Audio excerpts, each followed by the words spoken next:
Numbers 9. Passover. The Lord spoke to Moses in the desert of Sinai. This was during the first month of the second year after the Israelites came out of Egypt. He said to Moses, "Tell the Israelites to celebrate Passover at the chosen time. They must eat the Passover meal just before dark on the 14th day of this month. They must do this at the chosen time, and they must follow all the rules about Passover." So Moses told the Israelites to celebrate Passover.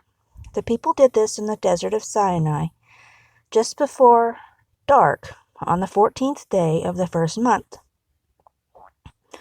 The Israelites did everything just as the Lord commanded Moses. But some of the people could not celebrate Passover that day. They were unclean because they had touched a dead body.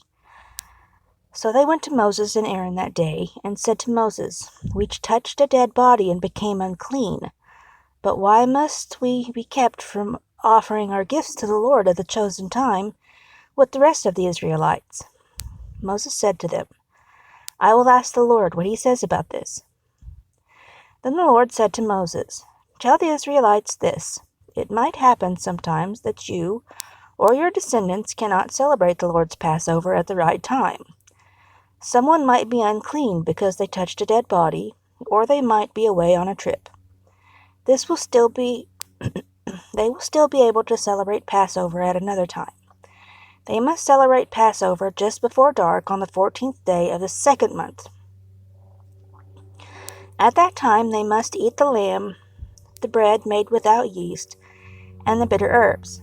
They must not leave any of that food until the next morning, and they must not break any of the bones of the lamb. They must follow all the rules about Passover. But anyone who is able must celebrate Passover at the right time.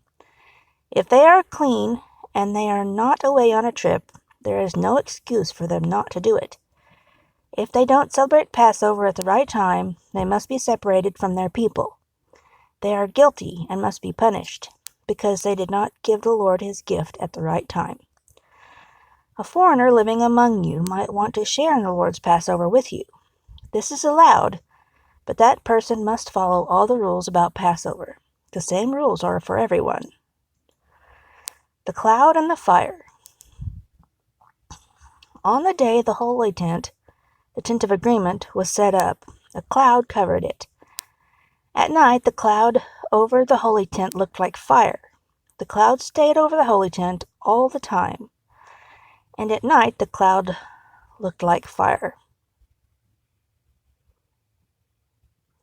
When the cloud moved from its place over the holy tent, the Israelites followed it. When the cloud stopped, that is the place where the Israelites camped.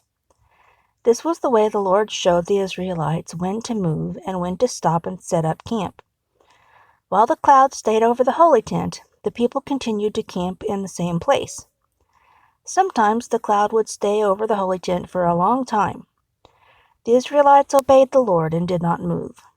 Sometimes the cloud was over the holy tent for only a few days. So the people obeyed the Lord's command.